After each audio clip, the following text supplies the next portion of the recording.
Hi guys, so today I'll show you my hustle area.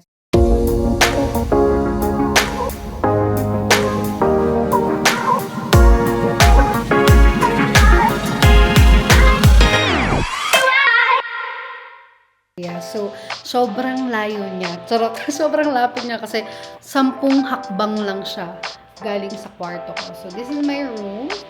And then ito yung aking hustle area. I'll show you. Yan yung mga kasama ko. Nasa Brazil lang sila.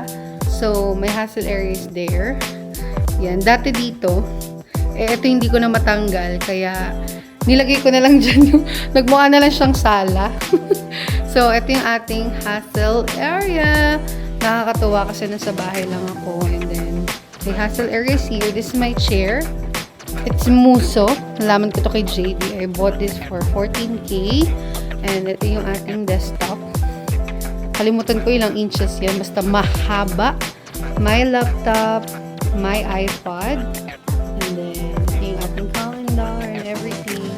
Then, pagdating mo dito, nandyan yung ating cabinet. Nandito lahat yung mga gamit ko. Saksakan, kable. Hindi ko pa inaayos. So, ito rin nandito. Ito yung gamit natin. DJI. And then, dito, kasi ito lagi ko nakakalimutan, inumin yung ating food supplement. So, dyan ko siya nilagay. So, pag upo ko, kita ko agad. And meron tayong lampshade. Nilabas ko na from room kasi dalawa na yun. Tatlo na. Diba? Sobrang ilaw na doon. And then, ito yung ating mga plugs. Yes. So, nandito yung mga from Empire, from AGG, ito from Empire to Car Achiever, Top 50, Millionaire Circle. Nandito rin yung mga sash natin. Tadaan! Ito yung nag-top 19 tayo. Tapos, nandito yung mga sash. Yan.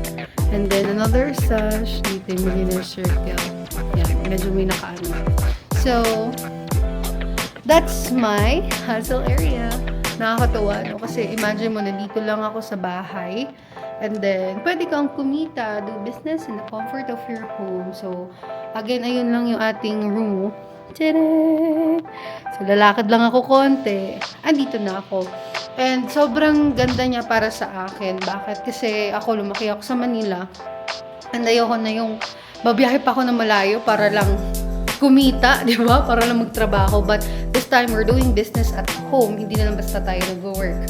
Pero, empleyado natin yung sarili natin. Na tayo ang boss, tayo ang empleyado. So, shinare ko lang sa iyo kasi ang daming nagtatanong na, can we see your hustle area? Kasi nakikita lang mag-picture. So, nandun na. Actually, kakalinis lang din natin last week. Kaya, yan na. Inayos ko muna. At least, maayos nyo siya nakita. And excited ako because alam ko marami dito na gusto rin nila yung mga nagsiset up. Kasali ako sa mga group na nagsiset up ng ganito. That's why na-inspire ako sa kanila.